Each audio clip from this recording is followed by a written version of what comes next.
皆さんこんにちは。Welcome back to my channel. If you want to sound more like a native speaker, today's topic is going to be super useful. We are going to talk about casual spoken Japanese, 居抜き言葉, a style of speaking where you drop the I sound from certain words. You won't find this in textbooks, and while it's grammatically incorrect, most native speakers use it a lot in daily conversation.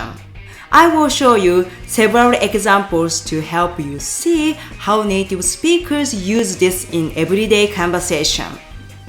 Are you ready? Let's get started.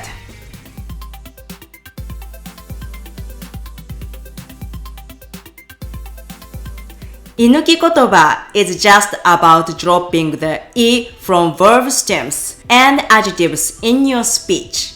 For example, instead of saying わかっています which means I understand, you can say わかってますわかってます So you can see the I is dropped here.Another example is 熱い meaning hot. Let's say you are drinking hot green tea and almost burn yourself. You'd say 熱熱 It's a small change, but it gives your conversation more natural and friendly tone. Now let's go over some useful phrases where you can use 居抜き言葉When you want to tell someone you are waiting for the train, the normal sentence would be 今電車を待っています今電車を待っています I'm waiting for the train now. Now change it to 居抜き言葉今電車を待ってます今電車を待ってます The second one sounds more natural, even though it's grammatically incorrect. If you want to ask someone what they were doing last weekend, the standard phrase is 週末何していたの週末何していたの What were you doing last weekend?For the 居抜き言葉 version 週末何してたの週末何してたの The first one sounds more formal, while the second one feels friendlier and softer. When you are telling someone you are studying Japanese with YouTube, the normal sentence is YouTube 見て日本語の勉強しているよ。YouTube 見て日本語の勉強しているよ。I'm studying Japanese with YouTube. For the 居抜き言葉 version. YouTube 見て日本語の勉強してるよ。YouTube 見て日本語の勉強してるよ。The first one sounds a little awkward, but the second one sounds much more natural. If you are telling someone you are staying at a hotel in Shinjuku, normal sentence will be 新宿のホテルに泊まっています。新宿のホテルに泊まっています。I'm staying at a hotel in Shinjuku.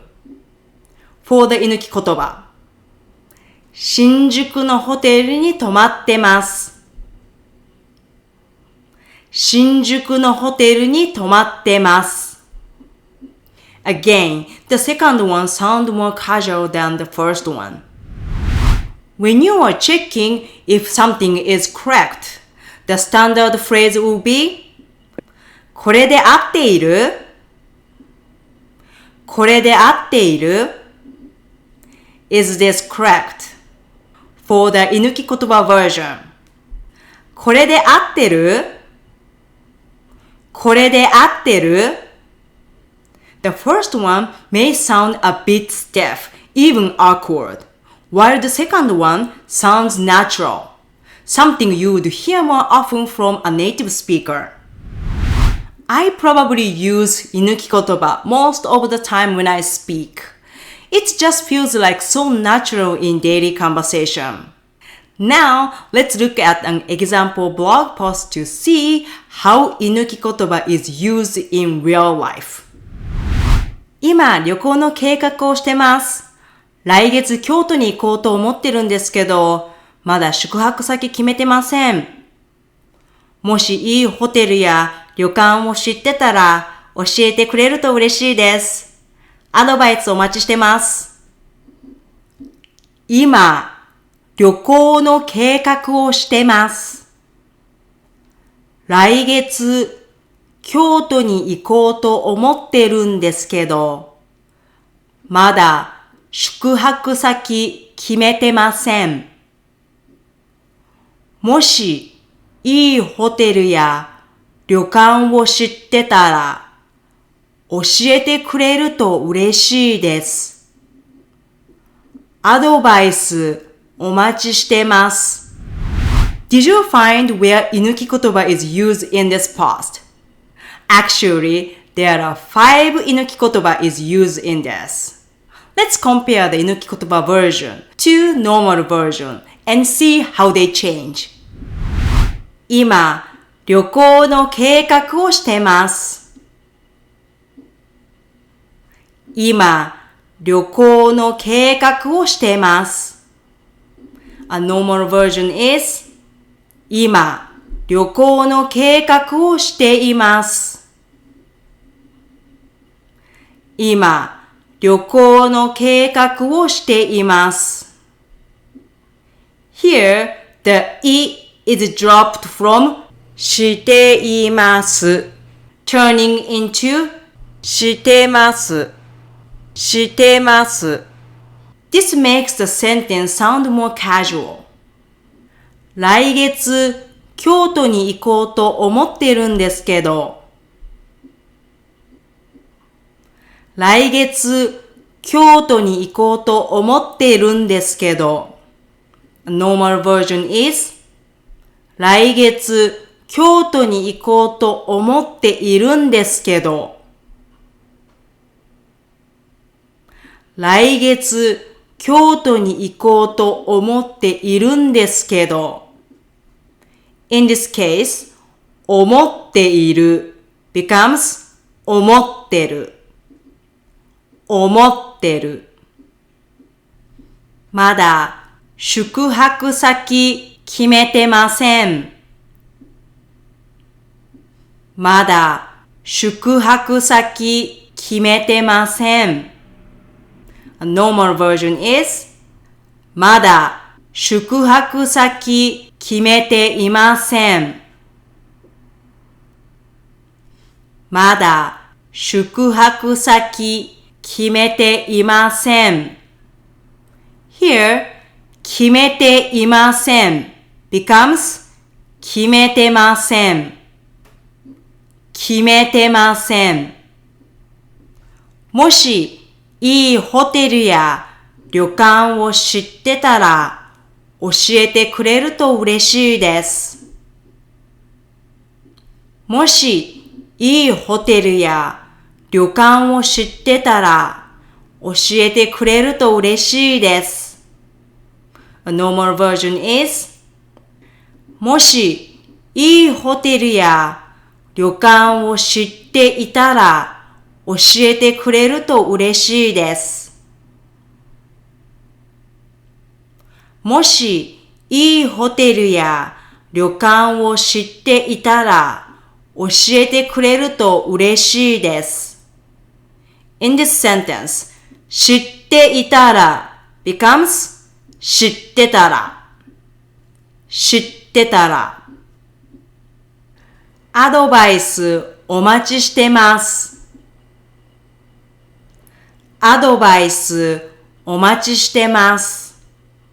A normal version is アドバイスお待ちしています。アドバイスお待ちしています。The E is dropped from しています turning into してますしてます This is a very common one. By dropping the E from certain stem verbs, give your speech more casual and sounds more like how native speakers would actually talk in everyday conversation. Friendly reminder. While this is perfect for casual conversations, avoid using it in formal settings like business emails, official documents, and formal conversations. That's it for today's lesson. Now you've got some useful tips on how to sound more friendly and natural in Japanese. If you found this video helpful, don't forget to like, subscribe, and hit the notification bell for the next video. I love to hear your thoughts. Please leave a comment down below and let me know what would you like to see in my future videos. Thank you for watching. Stay tuned for upcoming video. ではまた